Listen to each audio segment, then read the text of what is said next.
Өндөр уулын өвөр дээр байдаг өргөн голноо зах дээр байдаг. Хар зүгийг хамхаж явдаг цагаан зүгийг тэтгэж явдаг.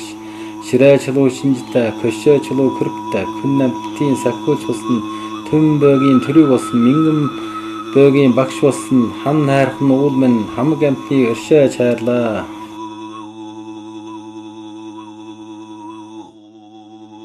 Сайн байцгаана уу? Өнөөдрийн дугаартаа бид хошууд монголчуудын тухай сонирхолтой түүхэн мэдээллийг хүргэх болно. Ингээд хошууд монголчуудтай уулзъя.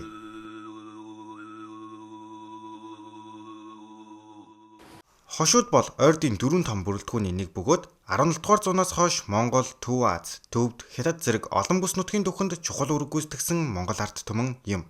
Хошуудын үүсэл гар бол 13 дугаар зууны тэргүүн хагаст Монголын цэргийн зохион байгуулалтаас бий болж хожим нь аймгийн нэр болжээ.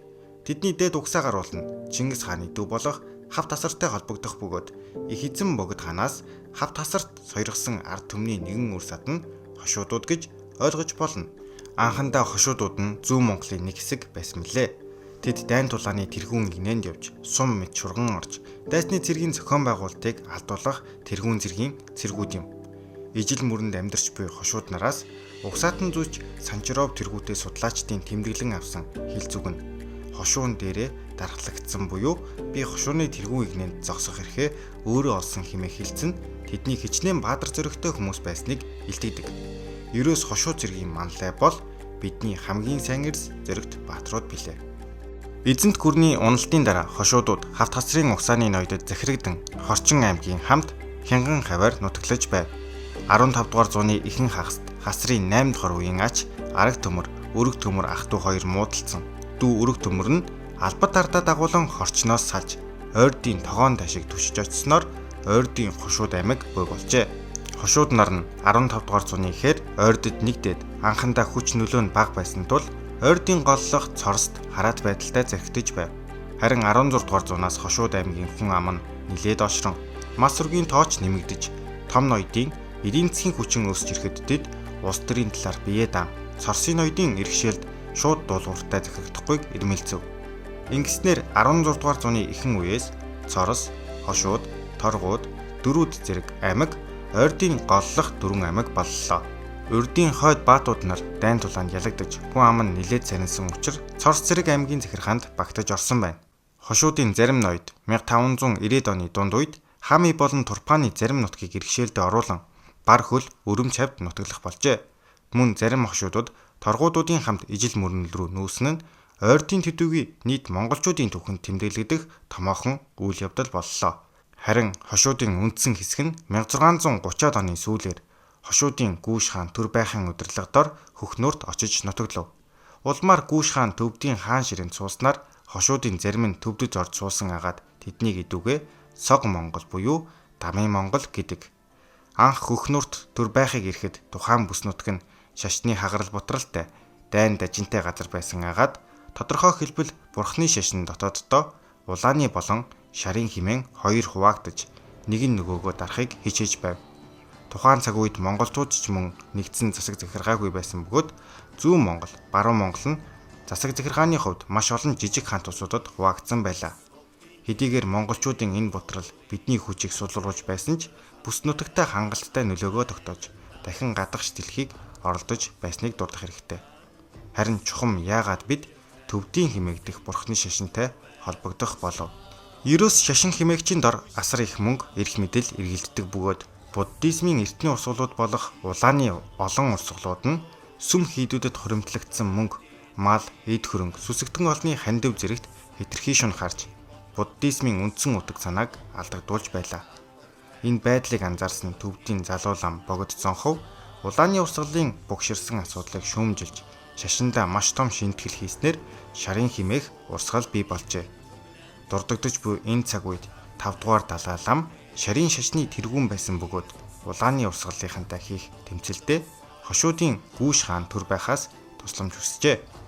Энэ цаг үед халахын цогтхонтайч Хөхнөөрт ноёрхлоо тогтоож улааны урсгалын шашныг дэмжиж шарын шашныг хавчин байсан нь Монголын томоохон хоёр хүч хоорондоо тулгарах эхлэл болсон байна.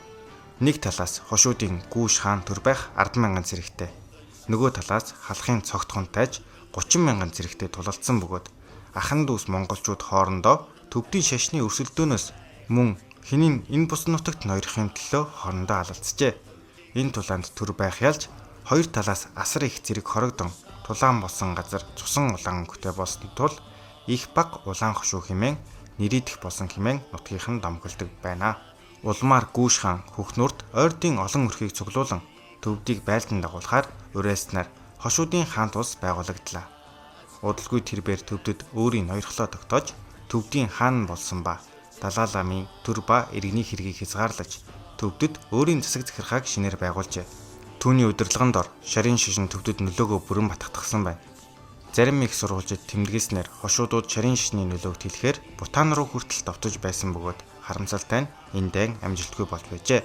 Хошуудууд энэ бүс нутагт даруй 18 дугаар зууны ихэнх хүртэл ноёрхлоо тогтоосон бөгөөд Үнд Сүгцаа нэгт зүүн гарын хаант улсын Цэвэн Равдан хаан 1717 онд төвд болон хошуудын хаант улсыг өөрийн мэдээлд оруулжээ. Харамсалтай нь удалгүй Манччин улсын идэрмэн хүчин зүүн гараас төвд болон Хөхнүрийг булаахад хошуудууд Манжийн эсрэг зэвсэг тэмцэл өрнөсөн боловч арга буюу хүчинд ялагдсан байна. Ингэснээр хошуудын хаант улс бүрэн унаж Монголын нэгэн хүчирхэг улс Манжийн мэдээлд орлоо. Хошуудын хаант улс оршин тогтнож байх хугацаанд нийт 5 хаан төрийн эрх мэдлийг барьж төв дөх шашны мөргөлдөөнийг зогсоож Далай-ламыг ямар ч өрсөлдөгчгүйгээр төр шашны тэргүүн болгож Монгол болон төвдийн шашин соёлын холбоог бэхжүүлсэн юм. Манч нар 18 дугаар зууны эхээр Хөхнүрийн хошуудыг эрхэндээ оруулаад 21 хошуу болгон зохион байгуулсан нь Өнөөгийн Хятадын Хөхнүрийн хошууд юм. Түүнээс гадна Манжин иргэшээлийн үед Ашшааны 1 хошуу, Шинжааны Бат сэтгэл чуулганы 3 хошуу, Чин сэтгэл чуулганы 1 хошуу нь хошууд байв. Үүнээс гадна захард хошууд нар сууж байжээ. Цахрын хошууд Хөхнүрийн хошуудын 21 хошууны засаг ноёд нь Гүүш хааны 10 хүүгүний угсааныхан. Харин Шинжааны хошуудын 4 хошууны засаг ноёд нь Гүүш хааны ах Хөндлөн Угаашийн угсааныхан ажээ. Хошууд монголчуудын бөөнөр орсон суух бүгд найрамдах Хятад ард улсын Хөхнүрийн монголчуудыг бид дээд монголчууд хэмээн дуудах бөгөөд тэнд оршин суух нийт монголчуудын тоон ойролцоогоор 100 мянга орчим.